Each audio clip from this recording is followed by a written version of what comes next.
Now, in the deed of a freehold estate, the seller can put conditions in that deed. Now, just a quick reminder, the deed is like the sales slip, the receipt for the real estate transaction. Just a quick reminder of what the deed is. So these conditions, there are two. These are very interesting. The first one is called a condition subsequent, and that prevents the new owner. In fact, it prevents all future owners from using the property in whatever is prevented. So let me just give you a kind of a classic example here. A house of worship, they own a property and they want to sell it. Now, the house of worship has certain faith-based beliefs. So let's take an example. They don't believe in the consumption of alcohol. So when they sell the property, they put in a condition subsequent that says no liquor license in the future at that property, because in no way, shape, or form do they want to directly or indirectly profit or be involved with in any way, shape, or form the consumption of alcohol, because of course the consumption of alcohol is against their faith. So this is something they put in the deed and prevents any future owner from getting a liquor license on the property. This is a classic example of a condition subsequent where it prevents yourself from doing something. Here in Massachusetts, we used to have Stop and Shop, the grocery store. They used to do this too. They went out and bought potential, this was ruthless, potential grocery store locations. Not because they wanted to build more grocery stores. No, Stop and Shop basically has all the grocery stores they need.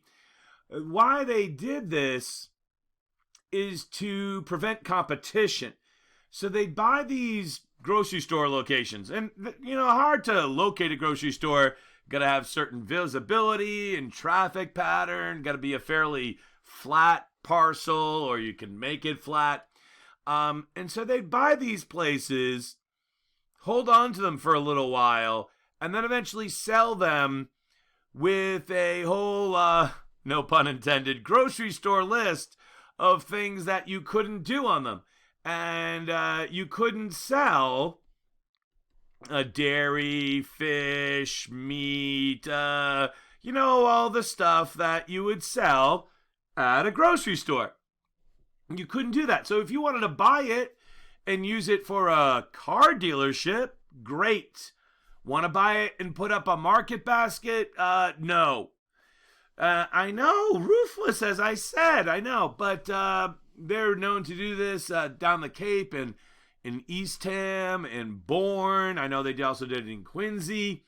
And technically it's legal. You would kind of think it would start to border on an antitrust violation, but it never came to that. And I don't really think they do it anymore. But they used to be fairly well known in real estate, commercial real estate business for doing it. And I'm sure this is still a practice conducted by other businesses. Kind of to give themselves a slight geographic monopoly. The only grocery store, the only ones around, Stop and Shop. And I was always, when I first found out about this, I think I read it in the Boston Business Journal, I was ripping mad because I had been a Stop and Shop customer for like decades. And then I find out that they're systematically giving themselves I was not happy. And now we go to Market Basket. Bottom line is, now we basically go to Market Basket. And do I go to Stop and Shop? Rarely. I would probably go to Stop and Shop maybe once or twice a year now.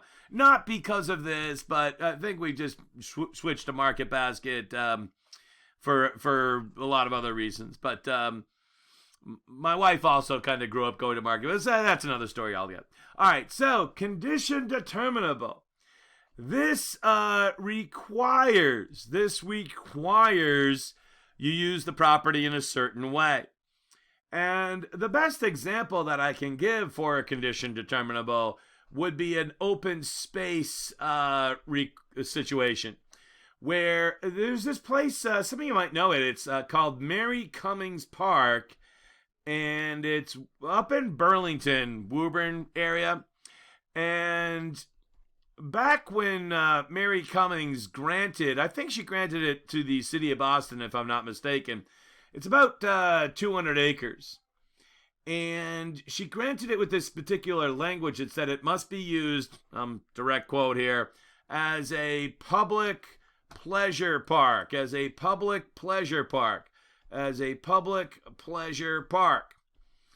That's the language in the deed. And you could think of these as deed restrictions if you want to, or deed requirements. So almost 100 years later, it's just paths in the woods. It's a park.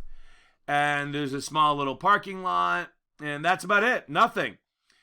But, as I said, it's in Burlington and Woburn, and if you would otherwise consider, if it wasn't for this language, that it'd probably be a shopping plaza by now, or a neighborhood or something like that. But nope, it's a park, and you can walk through it. It's open space. Can you get rid of these conditions? Very, very difficult through land court. Almost like effectively impossible.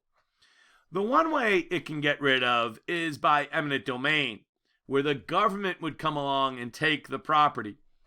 In fact, Mary Cummings Park, there's a cutout. The government actually did come out and carve out a hunk of it back in the late 50s, early 60s, for a nuclear missile silo, believe it or not.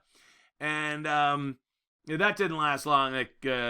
Technology advanced, and that didn't last long. And I think now it's owned by Northeastern University, if I'm not mistaken. So if you go look on the map, you'll see this Mary Cummings Park, and then you'll see this rather rectangular shape. And you know how the federal government does everything in like rectangles at right angles. And they took a big hunk out of it for that. But other than that, effective, these things are forever.